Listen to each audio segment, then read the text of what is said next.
ओम शांति। आइए आज बाबा की ज्ञान मुरली का श्रवण करते हैं इस जीवे मुरली दर्शन के तहत। प्यारे बहनों और भाइयों, आज की मुरली है 20 जुलाई 2022। मीठे बच्चे, तुम रूहानी सेना हो। तुम्हारे बिगर रावण से सारे विश्व की रक्षा कोई कर नहीं सकता। इसी शुद्ध नशे में रहना है। प्रश्न: बाप दादा किन बच्चों की बलिहारी का गायन करते हैं? बलिहार तो सब जाते हैं, लेकिन भगवान भी किसी की बलिहारी का गायन करे, ये बड़ी बात है। सुनो, कौन से बच्चों का? बाप दादा किन बच्चों की बलिहारी का गायन करते हैं? उत्तर: बाबा कहते बलिहारी उन बांधेली बच्चियों की, अबलाओं की, जो मार खाकर भी शिव बाबा को याद करती हैं। मार खाने से और नष्टो मोहा बन जाती हैं, जिस कारण उनका पद और ही ऊंचा हो जाता है। ऐसे बाप बच्चों को तसल्ली देते, बच्चे धीरज देते हैं। बाप बच्चों को तसल्ली अर्थात धीरज देते हैं। बच्चे, तुम अपने को आत्मा समझो, यह देह तुम्हारी है ही नहीं। तुम बाप के बन चुके हो ना, तो अवस्था पक्की होती जाएगी। सच्ची दिल पर साहब राजी होगा। ऐसी आत्माएं हैं जो बाबा के स्नेह में, बाबा के प्यार में, नियमों को पालन करने के लिए बहुत कुछ सहन करती हैं, और फिर वही आत्माएं एक दिन शहंशाह भी बन जाती है। गीत बजा है, तुम्हें पाके हमने जहाँ पा लिया है, तुम्हें पाके हमने जमी तो जमी आसमां पा लिया। ये गीत पूरा ही बहुत ही गजब का है। ओम शांति। मीठे बच्चे सामने बैठे हैं, जानते भी हैं हम सेना है किसकी? रूहानी सेना है ईश्वर की। क्या कर रहे हो? रावण पर विजय पा रहे हो। गोया सारी सृष्टि को रावण राज्य यानी जो बुराइयां हैं, विकार हैं, उनसे छुड़ाए राम राज्य की स्थापना करने में मददगार बनते हो। बैठे देखो कैसे साधारण रीति से हो, ना कोई हाथ पांव चलाते हो, परंतु है जबरदस्त सेना। ये मन का युद्ध है। बाकी हाथ पांव यहाँ कोई चलाते दिखाई थोड़ी देता है। तुम मददगार हो ईश्वर के। ईश्वर भी गुप्त और तुम बच्चे भी गुप्त। उनको शहंशाह भी कहते हैं। तुम्हारी युद्ध बहुत जबरदस्त चलती है। तुम एक दिन सारे विश्व पर जीत पा लेते हो। तुम्हारे पास कोई ड्रेस व हथियार की बात नहीं। वह स्थूल योद्धा तो कितनी ड्रेसें पहनते हैं। देखो बच्चे, होली आती है तो होली पर कैसे कैसे सॉन्ग रचाते हैं। राम की भी सेना दिखाते तो रावण की भी। उनको मुंह बंदर का दे दिया है, कहते हैं बंदरों की सेना ली। वह बच्चे तुम जानते हो 5 विकारों की जेल से कैसे अभी बाप आकर के छुटकारा दिला रहे हैं। भक्ति की भी जंजीरें होती हैं, गुरु आदि की भी जंजीरें होती हैं, पतियों की भी जंजीरें होती हैं। बंधन जो भी है बाबा ने आज जंजीर के नाम से पुकारा। अच्छा, जितना हो उतना योग में रहो तो आत्मा दुख के बंधनों से छूटती जाएगी। बाबा धीरज देते हैं अबलाओं को। बहुत मार खाती हैं। बाबा कहते हैं बाप के बन चुके। अब शिव बाबा के बच्चे हो तो बाबा बच्चों को राय देते, बच्चे बाबा को याद करो, अपने को आत्मा समझो। यह देह हमारी नहीं है। हम जैसे कि मर चुके हैं, बाप के बन चुके, और कोई उपाय नहीं सिवाय बाप की याद के।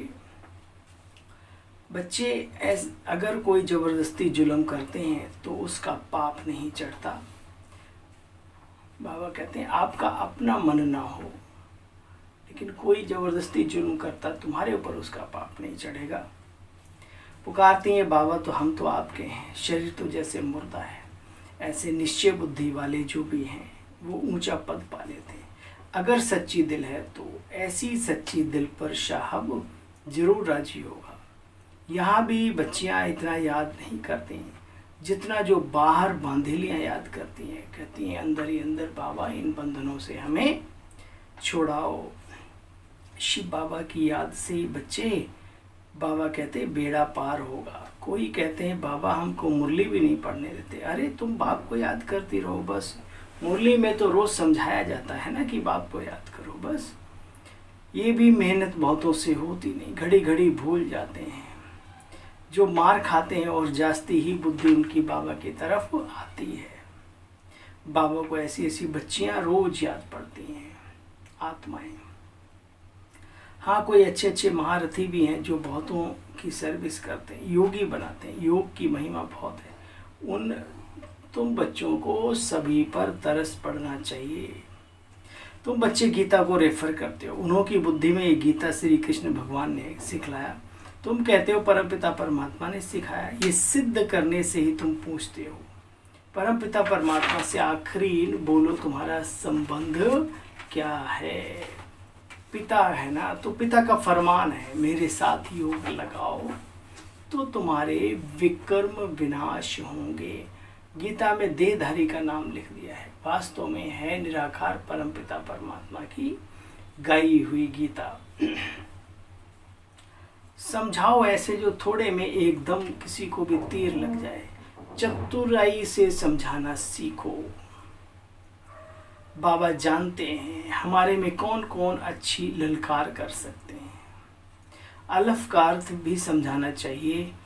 अलफ माना अल्लाह, बे माना उसके द्वारा मिलने वाली बादशाही। भगवान वाच मैं तुमको वर्षा देता हूँ, श्री कृष्ण जैसा बनाता हूँ। श्री कृष्ण जैसा बाबा बनाने आया है। तुम बच्चे भी राजयोग सीख रहे हो, तुम्हारी बुद्धि में है बरोबर यह देहली परिस्तान थी, फिर परिस्तान बनेगी एक दिन जरूर जरूर जरूर। तुम्हारा भी नाम वाला है, इतना बड़ा बात मत पूछो। विश्व का मालिक बनने के लिए तुम श्रीमत पर चल बाप को याद करते हो। जानते हो ये नाटक भी अभी पूरा होने वाला है। जैसे इसका एंड का पता है ना, वो अपने आप पुरुषार्थ करने लगता। फिर नए से सिरे से शुरू होगा। ये अविनाशी नाटक है बच्चे, कभी भी विनाश तो नहीं होता संपूर्ण तरीके से। बाकी इतना जरूर है, नई दुनिया होती तो पुरानी दुनिया खलास करनी पड़ती है। खलास आप ही हो जाती है। भगवान के लिए कहते हैं हाजिर नाजिर, वैसे ड्रामा भी हाजिर नाजिर हो, चक्कर लगाता रहता है, लगाता रहता है। अभी तुम जानते हो बच्चे, हम महाराजा महारानी थे, अभी देखो क्या हालत हुई है। ये बच्चे नई नॉलेज मिलती है तुम बच्चों को। रंग को राव राव को रंग। बाप आकर के राह बतलाते हैं, बच्चे तुम्हें बहुत नशा होना चाहिए। यह नई सृष्टि तुमको मिल रही है। बाबा भी एक बार ही मिलता है। यह भी समझते हो हम उसके डायरेक्शन पर चल बादशाही स्थापित कर रहे हैं। पुरुष स्त्री को मारता, ऐसे कोई मार सकता है क्या? तुमने भी उसको मारा होगा। वही हिसाब किताब बच्ची चुप तो हो रहा है। बाबा कह रहे हैं अगर पति पत्नी को मार रहा है तो पत्नी भी कभी पति रही होगी, तो आज वो अपना हिसाब किताब बराबर ले रहा है। तो बाबा ने कहा ये ऐसा किया होगा क्योंकि कर्मों की गति ही सब कुछ चलती है। पुरुष स्त्री को मारता है, ऐसे ही कोई मार सकता है क्या? तुमने भी उसको मारा होगा। वही हिसाब किताब चुकतू करना है। यह है कर्मों का लेखा जोखा। अब तुम श्रीमत पर चल पुरुषार्थ करते हो, श्रेष्ठ कर्म करते हो। अब कोई भी भ्रष्ट कर्म नहीं करना। सभी को चलते फिरते उठते बैठते बाबा का परिचय जरूर जरूर देना है। बाप का फरमान है मामे कब याद करो। सभी बाप को भूले बैठे, शिव की पूजा करते हैं परंतु जानते कुछ भी नहीं। सिर्फ पूजा करते रहना ही समझदारी नहीं है। जानना चाहिए ना बच्चे, इतना बड़ा रूप क्या है कुछ भी पता नहीं। अभी तुम बच्चे इन बातों को यथार्थ समझ गए हो, समझ गए ना यथार्थ रीति से। अभी भी कुछ बाकी है। अच्छा भाई, मीठे मीठे स्किल दे बच्चों प्रति माता पिता बाप दादा का याद प्यार और गुड मॉर्निंग। रूहानी बाप के रूहानी बच्चों को नमस्ते। हम सभी रूहानी बच्चों की रूहानी मीठे बाप दादा आपको नमस्ते नमस्ते नमस्ते। तो सार ही सुना, एक बार रिवाइज कर लेते। श्रीमत पर चल, सदा श्रेष्ठ कर्म करने, कोई भी भ्रष्ट कर्म ना हो, इसका ध्यान रखना है। बहुतों को योगी बनाने की सेवा करनी है। दूसरा, सच्ची दिल रखनी है। शरीर तो जैसे मुर्दा है, इसका अभिमान छोड़ देना है। नष्टो मोहा बनना है। वरदान है वरदानी बाबा का आज। कल्प कल्प के विजय के नूत को स्मृति में रख, सदा निश्चिंत रहने वाले निश्चय बुद्धि विजयी भव। निश्चय बुद्धि बच्चे व्यवहार व परमार्थ के हर कार्य में सदा विजय की अनुभूति करते। भले कैसा भी साधारण से साधारण कर्म हो, लेकिन उन्हें विजय का अधिकार अवश्य प्राप्त होता है। वे कोई भी कार्य स्वयं में दिल शिकस्त नहीं होते, क्योंकि निश्चय है कि कल्प कल्प की हम आत्माएं विजयी हैं। जिसका मददगार स्वयं भगवान है, उसकी विजय नहीं होगी तो बच्चे किसकी होगी, ये तो बताओ। इस भावी को कोई टाल नहीं सकता। ये निश्चय और नशा निश्चिंत बना देता है। स्लोगन, सदा खुशी की खुराक, तंदुरुस्त खुशी के खजाने से खुशनुमा बनो। सदा खुशी की खुराक द्वारा तंदुरुस्त खुशी के खजाने से संपन्न और खुशनुमा बनो। ऐसा आज का स्लोगन। ओम शांति ओम शांति। आप सभी महान विभूतियों को अपने इस छोटे से सेवाधारी की ओम शांति।